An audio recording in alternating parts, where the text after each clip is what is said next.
తాడేపల్లి వైసీపీ కార్యాలయంలో YCP state coordinator Sajjala Ramakrishna Reddy మాట్లాడుతున్నారు. Live లో చూద్దాం. రెడ్డి గారు వచ్చాక ఒక పాలన అంటే ఎట్లుండాలో ఆయన చూపిన తర్వాత బెంచ్ మార్కు దేశంలో అందరూ కూడా ఇందులో కొంతన్నా మనం చేసి మంచి పేరు తెచ్చుకోవాలని ప్రయత్నం చేసే ఒక ఆదర్శప్రాయమైన పాలన ఆయన ఇస్తే 2004-09 మధ్య అదే 5 ఏళ్ళు. మళ్ళీ 14లో వచ్చాడు, ఏం మార్పు లేదు. ఇంకొంచెం కొత్త కళలు నేర్చుకున్నాడు, కొత్త విద్యలు టెక్నాలజీలు వచ్చాయి.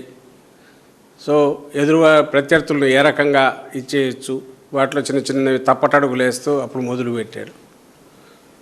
అవినీతిలో కొత్త రకమైన దీనికి ఎట్లా పోవచ్చు, చంద్రబాబు నాయుడు గారు అది మొదలుపెట్టారు. తర్వాత 19-20-2024 మధ్య జగన్మోహన్ రెడ్డి గారు పూర్తిగా మంచి పాలన అనే దీనికి మాటకు నిర్వచనం కాదు, దాని అర్థం పూర్తి మార్చేశారు.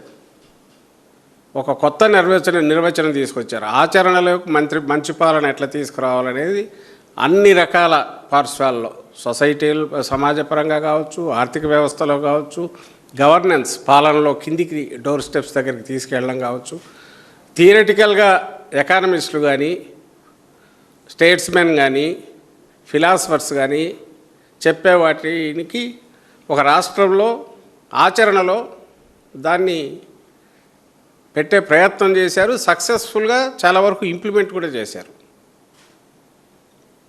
ఏ ప్రభుత్వమైనా ఒక ప్రభుత్వం, అది డెమోక్రసీలో ఒక ప్రభుత్వం, అది ఎలక్ట్ అయిన తర్వాత ప్రజల ఆకాంక్షలను అలాగే ఒక చుక్కానిలాగా ఒక దిశానిర్దేశం చేసి ఆ రాష్ట్రాన్ని కానీ దేశాన్ని కానీ నడిపించడం కానీ, భవిష్యత్ తరాలకు ఒక బంగారు జీవితాన్ని ఇవ్వాలి, ఒక పచ్చటి జీవితాన్ని ఇవ్వాలి.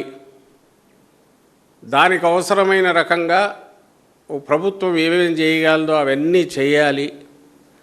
అదేదో ఒక పార్శ్వం కాదు, అన్ని కోణాల్లో అలాంటివి చేయాలన్న 360 డిగ్రీస్ అని మనం ఏదైతే అంటామో అప్రోచ్, దాంతో జరిగిన పాలన ఏదైనా ఉందంటే అది జగన్మోహన్ రెడ్డి గారిది. ఇందులో ఎలాంటి డౌట్ పడాల్సిన అవసరం లేదు.